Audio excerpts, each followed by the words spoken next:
Right now, I've already pulled this out. There's no way to stop this. If I unplug it, I was hoping that this would be the solution, except that when you plug it right back in, it starts exactly where it's off. Look, there's nothing cooking. It's still going. And yeah, it's still got that issue. And I can't, if I hold the power button, 1, Mississippi 2, Mississippi 3, Mississippi 4, Mississippi 5, Mississippi 6, Mississippi 7, Mississippi... Nope, it doesn't shut off. I've tried the menu function. Nope, nope, nope, nope.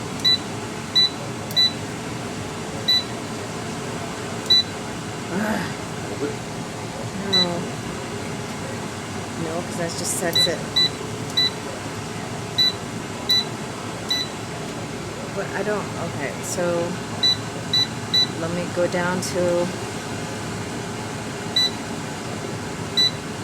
Okay, it's already been several minutes. I can't stop this.